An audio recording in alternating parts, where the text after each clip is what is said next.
Friends, good day to you. And I am going to continue the topic which was unfinished, that was the Mauryan Empire. I have discussed a lot about what? About the archaeological sources as well as historical sources, literary sources also. और मैं discuss करना चाहूँगा मौर्य काल का जो development होता है, जो यूपीएस जो खास करके आपका सीयूटी क्वेश्चन पूछता है, that is a question of what, that is question of what, कहता क्या इपिग्राफिक सोर्सेज इस काल में क्या था। इपिग्राफिक सोर्स के ऊपर बहुत ज़्यादा आपके सीयूटी ने क्वेश्चन के ऊपर बहुत ज़्यादा जोर दिया है कि इपिग्राफिक सोर्स के बारे में भी बताएं, उसकी संरचना के बारे में वृहत रूप से जवाब दें। तो याद रहे, कागज़ कलम निकाल के आप दोस्त रख लिए होंगे और उसी हिसाब से आप आगे की ओर चलेंगे। तो कंडीशन क्या है, इपिग्राफिक सोर्सेज की बात हम करते हैं। इपिग्राफिक जब सोर्स की बात करते हैं तो क्या नज़र आता है, अशोका के एडिक्ट, अशोक के शिलालेख में यह पहचान परिवार मिल जाती है। और इस पहचान की विशेषता क्या नज़र आती है, इसमें रिटन टाइप का इंस्क्रिप्शन है, शिलालेख आती है। It can be classified into 3 category. इसको मूल रूप से क्या कहेंगे, 3 कैटेगरी में बांट सकते हैं हम लोग। और वो क्या नज़र आता है, रॉक एडिक्ट है। रॉक एडिक्ट को माइनर रॉक एडिक्ट भी कहते हैं, पिलर एडिक्ट भी कहते हैं, स्तंभों वाला शिलालेख, और इसे केव एडिक्ट के नाम से भी जाना जाता है। अशोका के रॉक एडिक्ट की विशेषता वर्तमान समय में भी काफ़ी अधिक है, उसी तारतम्यता पे हम लोग ध्यान देंगे। These archaeological sources of the Mauryan Empire are engraved on the big boulders or the stone of the hill। और याद रखिए, अशोका एक पहला ऐसा एम्पायर था जिसने क्या किया, इतिहास में गैजेटियर को जारी किया है। इसको याद रखना पड़ेगा, क्योंकि दुनिया में और कोई ऐसा एम्पायर नहीं होता है जिसने गैजेटियर लिखा था। गैजेटियर अभी वर्तमान समय में ये चलन में है, सरकार द्वारा जो की गई विज्ञप्ति होती, दैट इज कॉल्ड गैजेटियर, यानी सरकार का जो आदेश होता है लिखित रूप में, साक्ष्य रूप में आता है, उसे गैजेटियर के रूप से हम लोग जानते हैं। तो अशोका ने इस तथ्य पे सबसे ज़्यादा बल दिया था। और रॉक एडिक्ट की बात करते हैं, इसका सोर्स देखते हैं मौर्यन एम्पायर में ही मिलता है। और द स्टोन इज मूव्ड, और क्या देखते हैं, और जो स्टोन जहाँ पे गड़ा हुआ है उस स्टोन को वहाँ से हटाया नहीं गया। इस चीज़ पे आपको ध्यान देना पड़ेगा। And the rock edicts are divided into major rock edicts, minor rock edicts and pillar edicts। इसकी विशेषता पे हम लोग ध्यान देंगे। और याद रहे, ये जो एडिक्ट की बात हम लोग कर रहे हैं, इसकी सबसे बड़ी विशेषता क्या है कि इसका प्रमाण वर्तमान परिप्रेक्ष्य में भी देखने को मिलता है। और अशोका का मोरल कोड ऑफ कंडक्ट पूरी तरह से हम लोग क्या कहते हैं, इस एडिक्ट पे निहित होता है, ये सम्मिलित देखने को आता है। जो पहला रॉक एडिक्ट है, याद रखिए, पहला रॉक एडिक्ट है, forbid animals slaughter and bans of festival gathering। ये याद रहे, कहता क्या है अशोका कि अनायास किसी भी जीव की हत्या, किसी भी जानवर की हत्या नहीं करोगे। और करना क्या है, आप जानवरों की देखरेख करोगे, सुरक्षा दोगे, तो कि वह पर्यावरण का एक बहुत मुख्य केंद्र बिंदु है। इस चीज़ पे आपको बल देना पड़ेगा। दूसरी चीज़ क्या कहता है, फेस्टिवल गैदरिंग, किसी भी शादी ब्याह में, किसी भी शुभ अवसर पे बहुत ज़्यादा भीड़ नहीं होना चाहिए, खर्च नहीं होना चाहिए। कारण क्या है, अगर बहुत ज़्यादा भीड़ भाड़ होता है तो क्या होगा, वहाँ पे शांति भंग होने की संभावना होती है। पीस वहाँ पे क्या है, ट्रंक्विलिटी, पीस वहाँ पे मेंटेन नहीं हो सकती। और इसीलिए कहता क्या है कि लोग बहुत ज़्यादा गैदरिंग नहीं करें, लोग ज़रूरत से ज़्यादा उल्लास भी नहीं मनाएं। तो इस अशोक का ये मैसेज है। और वास्तविकता में क्या सकते हैं, मोरल कोड ऑफ कंडक्ट में ये बहुत बड़ा अभिप्राय नज़र आता है। और क्या देखते, कहता क्या, फेस्टिव अगर गैदरिंग करते हैं तो वहाँ पे पीस भंग, शांति भंग होने की स्थिति नज़र आती, और वर्तमान समय में भी ये मान्य है। दूसरी खास बात क्या, अशोका अपने एडिक्ट नंबर 2 में क्या कहता है, जानवरों का आप देखरेख करो, care for animals. And reference, इसका प्रमाण कहाँ मिलता है, पांड्या है, सत्यपुत्रा है और केरलापुत्रा है, ये सभी के सभी दक्षिण भारत के एम्पायर थे। वो प्रमाण देखने को मिलता है कि दक्षिण भारत का जो छोटा 3 प्रदेश था, दक्षिण भारत का जो छोटा प्रदेश था, वहाँ पे क्या देखते हैं, वहाँ पे क्या देखते, केरलापुत्रा भी यहाँ पे है, केरलापुत्रा भी यहाँ पे है, केरलापुत्रा भी यहाँ पर है, यहाँ पे पांड्यान रूलर भी है। यहाँ पे पांड्यन रूलर भी है, और इस रूलर के साथ साथ हम लोग क्या देखते हैं कि इसमें ये पता चलता केरला पुत्रा, और क्या देखते हैं, सत्यपुत्रा भी यहाँ पे है, सतपुत्रा भी यहाँ पे है। तो ये तीनों चीज यहाँ पे देखने को मिलती है। तो अशोक के इस व्यवस्था में इस प्रक्रिया का लाभ देखने को मिलता है। इसको आप हमेशा समझेंगे कि अशोक की जो भी चीज़ें कही गई थी और अशोका महान होता है तो महान के पीछे ये प्रमुख तत्व उसके साथ में छिपे हुए हैं। अब सबसे बड़ी क्या बात है, अब देखते क्या, kindness to Brahmans about the Yukta, Pradeshika and Rajuka. ये सभी युक्ता, प्रादेशिक और क्या होते, ये सभी के सभी कर्मचारी थे, कार्यकर्ता थे अशोक के क्षेत्र में। यह कहता क्या है, ब्राह्मण के ऊपर आप मुख्य रूप से, विशेष रूप से आप ब्राह्मण पे ध्यान दो। कारण क्या है, कारण क्या है कि ब्राह्मण सबसे लिटरेरी पर्सनालिटी है, पढ़ा लिखा है, वो आपको हर चीज़ को डिसिप्लिन सिखाता है, उसे वेद का भी ज्ञान है, उसका धम्म का भी ज्ञान है, उसे पाली भाषा का भी ज्ञान। इसलिए कंसिडरेशन की बात अगर कहते हैं, Ashoka had given a lot of consideration, concession to home, the Brahman. You should have to alert regarding this part of the system. और अशोका कहता क्या है, अशोका यह भी कहता है कि हम हमेशा क्या देखता है, हमेशा 5 साल में हर क्षेत्र में जाएगा, और जाने के बाद क्या करेगा, धम्म की नीति को विकसित करेगा, फैलाएगा, धम्म का प्रचार करेगा। ये भी बहुत बड़ी उपलब्धि नज़र आती है, ताकि धम्मा और बौद्ध धर्म पूरी तरह से मेंटेन रहे, उसकी जो व्यवस्था थी पूरी तरह से संचालित रूप से संचालक होती रहे। ये सबसे बड़ी विशेषता थी, ये मोरल कोड ऑफ कंडक्ट की बहुत बड़ी बात है। रॉक एडिक्ट नंबर 4, अशोका इस काल में क्या था, धम्म घोष के नाम से जाना है। इसके पहले अशोका क्या था, भेरी घोष था। भेरी घोष का मतलब है बहुत ज़्यादा निर्दयी था, क्योंकि अशोका ने अपने 90 भाइयों को मानकर गद्दी पे बैठा था। This is the critically to understand about that too.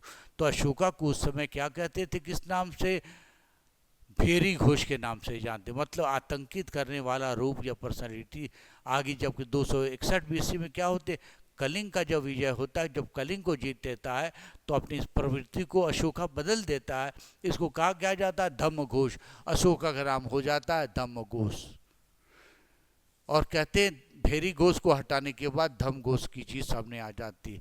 तो ये विषय फिर देखते क्या है, रॉक एडिक्ट 5 में क्या कहता है, अशोका धम्म मात्रा talks about the handling of slave right. और धम्म वहाँ महामात्रा है, कौन है, जो संचालक है धर्म का, संस्कृति का। वो कहता क्या है, नौकरों को, स्लेव को, चाकरों को, जो लोग काम करते हैं उनको सुंदर स्थान प्राप्त करना, उनको किसी भी प्रकार से क्षति नहीं। They should not be damage, they should not be discriminated from any other ideas and system. इस धारणा को ध्यान रखना होगा, जो वर्तमान समय में भारतीय संस्कृति संस्था का एक अभिन्न अंग के रूप में देखने को मिलता है। अब आते हैं रॉक एडिक्ट 6, और कहता क्या है अशोक इसमें, कहता क्या है, पहली बात क्या कहता है, कल्याणकारी राज्य की बात करता है कि मेरे राज्य में, मेरे साम्राज्य में जो भी लोग हैं उनकी कल्याणकारी राज्य की व्यवस्था की जाए, उनका कल्याण किया। कल्याण का मतलब क्या हुआ, उनको पब्लिक सर्विसेज दिया जाए। रोमनदेही पिलर में अशोका ने यह भी कहा, याद रखिएगा, all the people should be treated like a nurse used to treat the newly born baby। कहता क्या है, हर लोगों को, हर नागरिकों को वैसी सेवा दी जाए जैसे एक नवजात शिशु को नर्स उसकी सेवा करती है। तो इसका उद्देश्य क्या है, पब्लिक सर्विसेज इस प्रकार से प्रशासन में दी जाती है। अशोका ने सबसे पहली बार इसकी विवेचना की है, जो चीज़ आपके जानने योग्य होगा। इसके अलावा क्या देखते हैं, 7वें रॉक एडिक्ट में कहता क्या है, टॉलरेंस थ्रू ऑल रिलीजन्स। मतलब क्या, इन दिनों जो प्रथा चल पड़ी है, बार बार हम लोग क्या कहते हैं, जीरो टॉलरेंस। यानी टॉलरेंस का मतलब हर धर्म को एक दूसरे के प्रति रेस्पेक्ट करना होगा, हर धर्म को एक दूसरे के प्रति प्रधानता देनी होगी, हर धर्म के एक दूसरे के प्रति उसकी भावनाओं को, उसके स्पिरिट को, उसके इमोशन को सहना होगा। तभी सौहार्द का माहौल, तभी पीस रहेगा, एमिटी रहेगा, वेलफेयरिज्म रहेगा। अशोका ने सोचो 3000 BC में, 300 BC में इस तथ्य की विवेचना पहले ही कर डाली थी। Rock edict 8, Ashoka first visit to Bodh Gaya. होता क्या है, जैसे ही अशोका बौद्ध धर्म को अपनाता है, और अपने को अपनाने के बाद सबसे बड़ी विशेषता थी, बौद्ध धर्म को अपना लेता है लेकिन कभी भी किसी के ऊपर बल नहीं डालता है कि बौद्ध धर्म को तुम भी अपनाओ। ये सबसे बड़ी विशेष, क्योंकि जो धम्मा इसकी क्या थी, राज्य की नीति थी, स्टेट पॉलिसी थी, इस चीज़ पे आपको ध्यान देना पड़ा। और फिर कहता क्या है, विजिट करता है बोध गया में। बोध गया में क्या होता, बुद्ध को ज्ञान की प्राप्ति हुई थी। फिर क्या देखता, बोधि ट्री। बोधि ट्री का मतलब ये पीपल का पेड़ है, इसके नीचे 49 दिन की तपस्या करने के बाद, 49 डेज का मतलब 7 वीक्स, 7 वीक्स की तपस्या करने के बाद ज्ञान की प्राप्ति होती है। फिर 9वें रॉक एडिक्ट में अशोका क्या कहता है, कंडेम द पॉपुलर सेरेमनी। और हमेशा अशोक कहता क्या है, हमेशा भर्त्सना करता है, कंडेम करता है कि कोई भी पर्व को, कोई भी त्यौहार को आप बहुत ज़्यादा उछल कूद करके, बहुत ज़्यादा पोम्पस से, बहुत ज़्यादा फैला के, बहुत ज़्यादा कह सकते हैं भड़कीले रूप में मत करो, उससे शांति भंग हो सकती है। और अभी देखते क्या हैं हम लोग, आजकल हम लोग देखते हैं रामनवमी का त्यौहार होता है या फिर मुहर्रम का त्यौहार होता है, सरकार यह अध्यादेश जारी करती है, आज्ञा भी देती है कि न मुस्लिम बंधु कोई हिंदू के रास्ते से जाएगा, न हिंदू बंधु कोई मुस्लिम के रास्ते से जाएगा। ऐसा कंडीशन क्या है, कहीं पत्थरबाजी होती है, कहीं पे रॉयट जैसा माहौल होता है। तो आप सोचो 300 BC में भी ये उसे ज्ञान था, और इस ज्ञान की विशेषता की चर्चा अशोका इस रॉक एडिक्ट के माध्यम से सारे लोगों को संदेश देता है।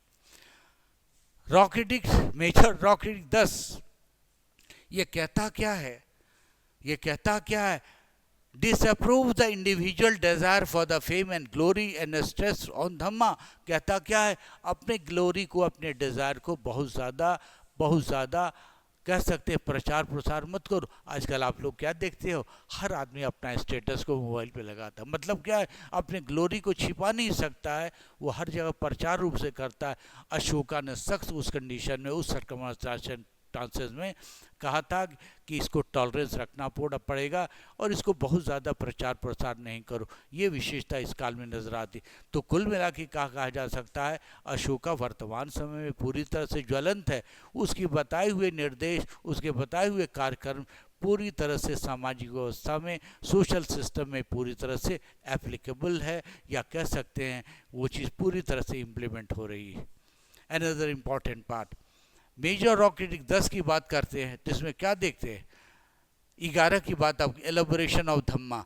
और अशोका कहता क्या है, धम्म की विशेषता सबसे अधिक, धम्म का मतलब क्या है, शिष्टाचार, धम्म का मतलब क्या है, डिसिप्लिन। माता पिता की सेवा करो, गुरु की सेवा करो, पड़ोसियों की अच्छी हालत में रखो, धम्म की प्रमुख विशेषता थी। किसी के भी धर्म पे, किसी के भी त्यौहार पे कटाक्ष मत करो, या फिर कह सकते हैं उसको टॉलरेंस दो, उसको सही जगह में सही स्थान दो, उसे प्रेरणा के साथ में वहाँ पे सौहार्द का माहौल बना हो सकता है। Rock addict number 12, tolerance of all religion sect. और कहता क्या है, भारत में जो भी धर्म है, जो भी संस्कृति है, या फिर कह सकता है भारत में जो भी कहा जा सकता सेक्ट है, उन सबों को क्या करो, उसके प्रति सहिष्णु बनो। मतलब क्या है, उसके प्रति आपको टॉलरेंस यहाँ पे लाना होगा। तो अशोका की ये विशेषता इस तथ्य को बताती है कि अशोका ने मॉरल लेसन की बात की। मेजर रॉक 13 की बात करते हैं, इसमें अशोका ये क्लियर कर देता है, जब मैं कलिंग का युद्ध लड़ता हूँ, तो कलिंगा के युद्ध का जो सबसे बड़ी प्रधानता नज़र आती है, क्या नज़र आती है, कि लोगों में टॉलरेंस भावना जैसी चीज़ें पैदा हो। अगर टॉलरेंस नहीं होगा तो लोगों चीज़ों को स्थापित नहीं कर सकते। इसकी विवेचना अशोका ने बहुत बड़ी भांति ढंग से दर्शाया भी है, किया भी है। जैसे मेंशन करता है, जब कलिंग का युद्ध होता है, कब, 261 BC में, कहता क्या है, Ashoka Dhamma to victory over the Greek kings. इसकी जो विक्ट्री होती, ग्रीक किंग को भी हराता है, एंटियोकस को भी हराता है, सीरिया के राजा को भी हराता है, टॉलमी है उसे प्रतीत होता है। ये पूरे प्रमाण है, यहाँ तक कि अलेक्जेंडर ऑफ इपिरस को भी डिफीट देता है। ये सारी व्याख्या मिलती है और ये पूरा प्रमाण मिल जाता है। इस तरह से कुल मिला के ये कहा जा सकता है, मेजर रॉक एडिक्ट 14वां, ये बहुत ही इंपॉर्टेंट सेक्शन, इसमें जिस चीज़ की विवेचना की जाती है वो कहता क्या है, etching inscription install the various part of the country. ये जो शिलालेख है भारत के उन सघों में, उन नगरों में स्थापित की गई है जहाँ से आने जाने वाले लोग, जहाँ से कोई मुख्य रास्ता या मुख्य द्वार जाता है, यहाँ पर इस चीज़ की विशेषता को दर्शाया गया है। तो कुल मिला के कहा क्या जा सकता है, अशोक द्वारा जो दिखाए गए रास्ते थे उसका लाभ वर्तमान समय में भी देखते हैं। और अशोका का सबसे इम्पोर्टेंट फीचर नज़र आता है इस काल में, क्या नज़र आता है, इस शिलालेख के माध्यम से अशोका परमानेंट मैसेज पूरे के पूरे राज्य में छोड़ देता है और कहाँ किस प्रकार की विधि व्यवस्था नियम होना चाहिए इन सारों की बात कर देता है। और इसमें क्या देखते हैं, जो रॉक्स है, this rocks addict predate all the form of Ashokan inscription and many minor rock edicts were found in around the what subcontinent. और भारत के उपमहाद्वीप में क्या देखते हैं, ये सभी छोटे बड़े मैसेज प्रोवाइड किए हुए शिलालेख होती। मतलब क्या है, साम्राज्य में सारे लोगों को जानना ज़रूरी है कि अशोका का उद्देश्य क्या था, अशोका की कार्यशैली क्या थी और कैसे उसके कार्यशैली को आप फॉलो करेंगे या मान के चलें, ये विशेषता मिल जाती है। उसके बाद एक बबारू इंस्क्रिप्शन है जो कि राजस्थान में है। इस इंस्क्रिप्शन शिलालेख में कहता क्या है, उसको बौद्ध धर्म पे बहुत विश्वास है। एंड व्हाट इज इम्पोर्टेंट, उसे कहता क्या है, कहता लज्जा मगधे, मतलब अशोका वॉज कॉलिंग हिमसेल्फ लज्जा मगधे। यानी लज्जा मगधे का मतलब अशोका को अपने आप को रेस्पेक्ट देना, उसे लाज लगता है कि मगध में कोई अप्रिय घटना घटे, कोई भी अनसरमाउंटेबल कंडीशन वहाँ डेवलप हो। वो कहता क्या है, मगध में पीस रहे, प्रॉस्पेरिटी रहे। अगर पीस और प्रॉस्पेरिटी नहीं होती है तो लग जा मदे, मतलब ये शर्म की बात होनी चाहिए। आगे देखते कंधार बाइलिंगुअल इंस्क्रिप्शन अफगानिस्तान में। अशोका के काल में एक बहुत बड़ी चीज़ सामने नज़र आती है, वो क्या नज़र आती है, अशोका ने जितनी भी शिलालेख थी उसको कई भाषाओं में लिखा। जो भाषा थी क्या देखते, प्राकृत पहली भाषा थी और ये सवाल पूछने की पॉसिबिलिटी होती। दूसरा क्या था, ग्रीक थी और तीसरी क्या था, अरामाइक थी। मतलब क्या है, प्राकृत का मतलब जो लोकल लैंग्वेज की थी, आम बोलचाल आम क्षेत्रों में जो थी। दूसरा क्या था, ग्रीक, क्योंकि नॉर्थ वेस्ट फ्रंटियर रीजन में क्या थे, विदेशी आए थे, रहे थे, इसलिए ग्रीक भाषा में शिलालेख लिखी हुई थी। और फिर क्या, अरामाइक, ये भी क्या देखते हैं, ये भी भाषा विदेशी भाषा के रूप में लिखी गई थी। और ये स्क्रिप्ट इसलिए दिया गया था, अशोका सोसाइटी में क्या था, मल्टीलिंगुअल थी, मल्टीकल्चरल थी, मल्टीरेशियल थी और मल्टी रिलीजियस थी। तो इस चीज़ का ध्यान दीजिए। वर्तमान समय में हमारी स्थिति कैसी है, वर्तमान समय में हमारी सोसाइटी की अवस्था कैसी है। India is a multilingual, India is a multicultural, India is a multilingual and India is a multi religious and racial society. यानी कई जात है, कई सारे रेस है, कई सारे धर्म है, कई सारे संस्कृति का समावेश है। तो उसी उद्देश्य से अशोका ने बाइलिंगुअल इंस्क्रिप्शन और कंधार के रीजन में थी, क्योंकि सबसे ज़्यादा विदेशी लोग आकर के उस क्षेत्र में रहते थे।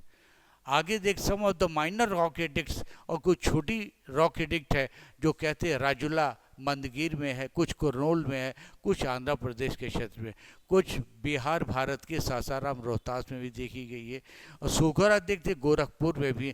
कहने का उद्देश्य हमारे ये है, ये सारी के सारी जो शिलालेख है, क्या देखते हैं, इसका सबसे मेन उद्देश्य क्या है, लोगों तक संवाद जाए या फिर लोगों तक पैसे चला जाए। तो ये सबसे इम्पोर्टेंट चीज़ आपने देखा, ये सारी चीज़ें दिखी है। एक और बड़ी चीज़ मैं बताना चाहूँगा आप लोगों को, the term is known as pillar edict. Ashok की शिलालेख वर्तमान समय की बात अगर कहते हैं, ये इस तथ्य की पुष्टि करती है कि उसका जो कल्चर था, उसका जो आर्ट था, पर्सिपोलिस थी, यानी एचिमिनियन ईरान का भी था कंडीशन। जैसे बड़ी बड़ी हम लोग देखते हैं स्तंभ, स्तंभ की विशेषता क्या नज़र आती है, स्तंभ हम लोग कई पार्ट में बांटते हैं, स्तंभ को हम लोग कई पार्ट में बांटते हैं, और ये क्या नज़र आता है, ये क्या होता है, शाइनी होता, शाइनी, बहुत चमकीला, ये ईरान का कॉन्सेप्ट। पिलर रेटिंग 7 में कहा गया है, तोपरा में है, मेरठ और कौशाम्बी के पास रामपुरवा में भी है, और ये बताता है बताता है सांची सांची सारनाथ के रूप में निगाली सागर में है, ताकि अशोका का साम्राज्य वहाँ तक था, वहाँ तक फैला हुआ था। पेलरेडिक 1 और 2 की खास बात क्या है? Principle of protection of people. आप देखिए ये मैसेज देता है अशोक, क्या देता है? एक ऐसे सिद्धांत की व्यवस्था की जाए जहाँ पे लोगों की सुरक्षा, मतलब सुरक्षा का मतलब है वेलफेयर यहाँ पे ज़रूर होगा, इस चीज़ का ध्यान रखना होगा। पिलर दूसरा क्या था, क्या पिलर रेडिक 2 में defines dhamma as a minimum sins many virtues compassion liberty and truthfulness and purity. कहता क्या है? ज़्यादा से ज़्यादा सच बोलो, ज़्यादा से ज़्यादा आत्मनियंत्रण करो, ज़्यादा से ज़्यादा आत्मशुद्धि करो, तो लोगों में स्ट्रैंगुलेशन, लोगों में कठुता विकसित नहीं होगी और साम्राज्य में शांति व्यवस्था होगी। ये चीज़ अशोका बताता। पिलर रेडिक 3 में क्या कहता है? Abolish sin of harshness. और इस पिलर रेडिक में अशोका कहता है हम नहीं चाहते हैं कि मेरे साम्राज्य में जो लोग रह रहे हैं उनको कड़ी से कड़ी सज़ा दी जाए, नहीं, मैं चाहता हूँ कि म्यूटिलेशन ऑफ हैंड भी नहीं है। और कहता क्या? Abolish since of harshness and cruelty anger and pride. कहता है कि लोगों में जो झूठा स्वाभिमान होता है, प्राइड होता है, उसको कम से कम किया जाए, उसको रिलीफ दिया जाए, उसको शांतिमय कंडीशन दिया जाए। तो ऑल टुगेदर जो इस पूरी चीज़ को हम लोग देखते हैं, सबसे बड़ी चीज़ क्या आती है? राजू की ड्यूटी। राजू के एक ऐसा अधिकारी था जिसका संबंध राजा के साथ बिल्कुल डायरेक्ट था, और राजू जो भी समस्याएं होती थी 15 दिनों के बाद, एक फोर्टनाइट के बाद राजा से उसको डील करता था। और राजा की सबसे बड़ी प्राथमिकता ये होती थी कि स्थिति को, कंडीशन को बहुत अच्छे सहयोग से अच्छी दिशा में चलाया जा सके। तो इस संदर्भ में जब आगे की बात मैं करता हूँ, जो सारी एडिक्ट एस्टूपा की बात की गई है, पिलर रेडिक 5 भी किया गया है, सब में एक चीज़ सबसे बड़ी बात क्या है? मैं इस चीज़ को और भी ज़्यादा कम करना चाहूँगा कि पूरी की पूरी ये लिस्ट दी गई है, और लिस्ट में कंडीशन क्या है? कंडीशन आपको क्या याद रखना है? आपको टॉलरेंट होना पड़ेगा, आपको टॉलरेंट, ज़ीरो टॉलरेंट रखना पड़ेगा, आपको सहिष्णु बनना पड़ेगा, आपको वेलफेयरिज्म को ध्यान देना पड़ेगा, आपको अपने मॉरलिटी पे पूरी तरह से ध्यान दें। अगर मॉरलिटी को नहीं मेंटेन करें तो अशोक द्वारा दिया गया जो कोड ऑफ कंडक्ट है, ये मोरल लेसन या कैसे इथिक के बिल्कुल ख़राब हो जाता है, और ये वर्तमान समय की समस्या है, ये देन है। तो आगे मैं बढ़ता हूँ, इन सारी चीज़ों के ऊपर में डिटेल मैंने मेंशन कर दिया। तो कहने का मतलब है अशोक के जो शिलालेख से ये सारी चीज़ों के विवेचना सामने आ जाता है। अब मैं थोड़ा सा बात करूँगा जो आपके टॉपिक का मुख्य अंश है, उसके आधार पर कि किस प्रमाण के आधार पर कहा जाता है चंद्रगुप्ता मौर्य क्या था, क्या नहीं था, उसकी उत्पत्ति, उसका एवोल्यूशन, उसका डेवलपमेंट किस रूप से होता है। It has been, D D. Kosambi बहुत बड़े इतिहासकार हैं, डी.डी. कोशाम्बी इस मत से सहमत है। वो सहमत क्या है? वो सहमत क्या है? अलेक्जेंडर का इन्वेजन नॉर्थ वेस्ट से होता है, और क्या देखते, कंकेस्ट भी होता, होल ऑफ कंट्री में अलेक्जेंडर का इन्वेजन होता। और कारण क्या था? भारत में उस नॉर्थ वेस्ट फ्रंटियर में छोटे छोटे ट्राइब रहा करते थे, और उसकी एंट्री मगध रीजन में भी होता है। Chandragupta conquer the whole of the Punjab, और चंद्रगुप्ता मौर्य क्या करता? पूरे के पूरे पंजाब पे अपना अधिपत्य जमाता। और most of the Gangetic valley was already under the Magadh. Magadh के नियंत्रण में क्या देखते? जितनी भी गैंजेटिक वैली है, यानी गंगा यमुना का क्षेत्र, इसके कंट्रोल में आ जाता है। और according to Classius, Chandragupta supposed to have even Alexander, and you advise him to attack Mahda, which under the unpopular rule of Nanda. Nanda, कारण क्या था? नंद डायनेस्टी का जो रूलर था महापद्मनंद बहुत ही क्रूर था, उसके साथ धनानंद भी बहुत क्रूर था, उसने मौर्य पीरियड में, मौर्य काल में काफ़ी मिसबिहेव किया था। और चंद्रगुप्ता मौर्य के कोर्ट में कह सकते हैं कौटिल्य नाम का एक गुरु था जिसे चाणक्य भी कहा जाता है, और चाणक्य को बहुत इंसल्ट किया गया था, डिमोरलाइज किया गया था। तो ये शपथ किसने लिया था? कौटिल्य ने, और उसने कहा था कि अपने जीते जी किसी भी कंडीशन में हम चंद्रगुप्ता मौर्य को सत्ता पे बैठाएंगे और मगध साम्राज्य का, यानी कह सकते हैं हम लोग धनानंद का अंत हो जाएगा। तो ये छोटी सी ब्रीफ कहानी इस अंतर्गत में देखने को मिलती है, और अलेक्जेंडर के काल से ही आगमन की शुरुआत होती है। और आगे चल के क्या देखते हैं? अलेक्जेंडर सिकंदर का सिकंदर का जो लोग और विदेश से भारत में आते हैं, क्या देखते हैं, उनका वैवाहिक संबंध भी डेवलप होता है, मैट्रिमोनियल अलायंस भी डेवलप हो जाता है। इस प्रकार जो डेवलपमेंट की व्यवस्था नज़र आती है, उस रूप से इसे देखा जाता है। अब आगे देखेंगे हम लोग चंद्रगुप्ता मौर्य की विशेषता कहते हैं, फाउंडर ऑफ चंद्रगुप्ता, यानी फाउंडर ऑफ मौर्यन डायनेस्टी की बात करें तो इसके बारे में सबसे बड़ी लेखनी है, तथ्य आती है, चंद्रगुप्ता मौर्य था कौन। चंद्रगुप्ता क्षत्रिय था, चंद्रगुप्ता वैश्य था, चंद्रगुप्ता सौर था। ये सवाल, ये प्रश्न कौटिल्य से पूछा जाता है, विष्णुगुप्त से पूछा जाता है। तो विष्णुगुप्त कहता क्या, ये बच्चा बड़ा ही पराक्रमी है और ऐसा प्रतीत होता है कि इसके रगों में, इसके कहा जाता है इसके धमनी में किसी रॉयल घराने का खून है। कहने का उद्देश्य क्या, वो किसी पुत्र किसी का होगा तो क्षत्रिय का ही अंश होगा। इसलिए चंद्रगुप्ता मौर्य की जब बात आती है या प्रश्न पूछा जाए कि शूद्र था, क्षत्रिय था, कौन था, या फिर एक ऐसी माँ का बेटा था जो बिन ब्याही थी, तो कहा यह जाएगा कि मोरा नाम की एक लेडी थी जो क्विकर ब्रेडर के नाम से जानी जाती थी। और उसी काल में क्या देखते हैं, चंद्रगुप्ता मौर्य की उत्पत्ति वहाँ से। तो कुल मिला के आंसर क्या दीजिएगा एमसीयू का, हर हाल में चंद्रगुप्ता मौर्य किसके हिसाब से, विष्णुगुप्त के हिसाब से, या फिर हम लोग बात कर सकते हैं कौटिल्य के हिसाब से चंद्रगुप्ता मौर्य क्या नज़र आता है, वो एक क्षत्रिय था ही। अब थोड़ी सी विशेषता बढ़ करते हैं, क्या देखते हैं, he captured Pataliputra from the last ruler Dhanananda से क्या देखते हैं, पाटलिपुत्रा को वो जीत लेता है। और पाटलिपुत्रा को जीतने के बाद क्या देखते हैं, उससे सबसे बड़ी भूमिका किसकी थी, चाणक्य की थी या विष्णुगुप्त की थी। और कुल मिला के देखते हैं आगे चल के नॉर्थ वेस्ट तक पूरा इसकी सीमा परिसीमन हो जाती है। दूसरी चीज़ क्या नज़र आती है, then he move to central India, central India में मूव होता है और क्या देखते, कहाँ पहुँचता है, नर्मदा रिवर तक इसका अप्रोच पहुँच जाता है। और इस काल में क्या देखते हैं, 305 BC में क्या देखते हैं, सेलुकस निकेटर भारत की ओर आता है और वो अलेक्जेंडर द ग्रेट का जनरल था। नॉर्थ वेस्टर्न क्षेत्र में क्या देखते हैं, उसको डिफीट मिल जाती है, वहाँ पे एक ट्रीटी, एक संधि भी साइन की जाती है। इस प्रकार क्या देते हैं, सेलुकस निकेटर बहुत सारे क्षेत्रों को ट्रांस इंडस रीजन में क्या करता है, सरेंडर करता है। एरिया है, एक्रोशिया, ये सारे नाम भी सामने नज़र आ जाते हैं। जेड्रोसिया बलूचिस्तान के नाम से भी जाना जाता है। इसमें जो सबसे बड़ी चीज़ जानने वाली है वो यह है कि इस काल में भी जहेज लेन देन की व्यवस्था थी, जहेज लेन देन की व्यवस्था थी। उस व्यवस्था के अंतर्गत क्या देखा जाता है, सेलुकस निकेटर इंडस के रीजन में एरिया एक्रोशिया से ये गेव हिज डॉटर, वो अपने पुत्री को दे देता है। और मैरिज किससे होता है, चंद्रगुप्ता मौर्य से होता है, जिसका नाम पैना था। चंद्रगुप्ता मेड गिफ्ट टू 500, बदले में क्या होता है, 500 एलिफेंट, भारत में एलिफेंट होता था तो 500 एलिफेंट को गिफ्ट में दे देता है। साथ ही साथ क्या देखते हैं, उसके कोर्ट में आता है, उसे बहुत सारी अंजीर भी उसको गिफ्ट में दी जाती है। तो कुल मिला के ये कहा जा सकता है चंद्रगुप्ता मौर्य की जो विशेषता नज़र आती इस रूप में देखते हैं।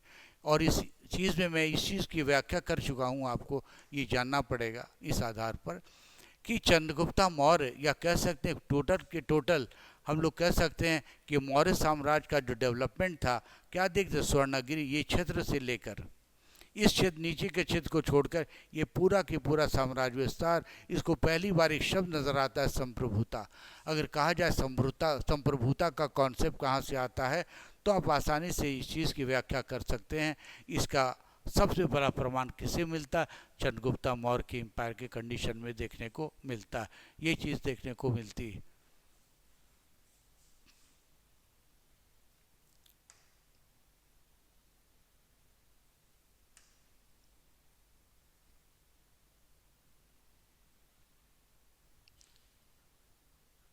अब एक चीज़ मैं बता जाना चाहूँगा आप लोगों को, अच्छे समझ लो। चंद्रगुप्ता मौर्य ने जैन धर्म को अपना लिया था। ये बहुत ही इंपॉर्टेंट क्वेश्चन आता है, why he adopted Jainism. Chandragupta embraced Jainism towards the end of his life and stepped down to them to the throne। गद्दी से उतरने के पश्चात चंद्रगुप्ता मौर्य क्या करता है, जैन धर्म को अपना लेता है और आगे चल के बिंदुसार ने उसका फेव। Then he went to Shravanabelagola, और ये कहाँ पहुँचता है, एक प्लेस पहुँचता है श्रवण बेलगोला जो मैसूर के निकट में है, और यहाँ पे मेजर जोंग भी आते हैं, मेजर मोंग भी आते हैं। और क्या देखते हैं इस पीरियड में, क्या भद्रबाहु एक जैना सेंट था जो इस काल में देखते क्या है, बहुत बड़ी अकाल पड़ी थी उस समय। भाद्रबाहु और अस्तुलभद्रा दो लोग थे, दो लोगों ने मिलकर के इस पीरियड में क्या देखते हैं, जैन धर्म को एक नींव डाली या फिर उसकी स्थापना। एक छोटा सा मैप में दिखा रहा हूँ ये क्षेत्र, आपको ये ध्यान रहे ये क्षेत्र के बारे में, ध्यान क्या रहे, ये क्षेत्र हम लोग देख रहे हैं। इस क्षेत्र को छोड़कर, इसको नोट कर लीजिएगा, इस क्षेत्र को छोड़कर सारा के सारा क्षेत्र चंद्रगुप्ता मौर्य का था। इसमें कौन था, सत्यपुत्रा है, चोला है, पांड्या है, केरलापुत्रा। अब सवाल उठता क्या है कि चंद्रगुप्ता मौर्य ने साउदर्न टिप तक कहने आक्रमण क्यों नहीं किया, क्यों नहीं उसको अपने एम्पायर में सक्सीड किया। तो चंद्रगुप्ता मौर्य मानता है वो छोटे छोटे एम्पायर थे, उनको भी शांति, उनको भी कहा जा सकता है प्रेरणादायी तरीके से मोरल कंडीशन में रहना चाहिए था। लेकिन चंद्रगुप्ता मौर्य ने एक और मेजर काम किया। अशोक के काल की बात करते हैं, अशोका ने क्या देखते हैं, श्रीनगर की स्थापना अशोका ने क्या देखते हैं, अशोका ने श्रीनगर की भी स्थापना इस काल में, इस युग में की थी, जो आगे चल के देखने को मिलती है। शाहबाजगरी में मिलता है ये चीज़। तो श्रीनगर की स्थापना अगर करने की बात कही जाती है तो इस काल में क्या देखते हैं, चंद्रगुप्ता यानी अशोक का की सबसे बड़ी भूमिका रही थी।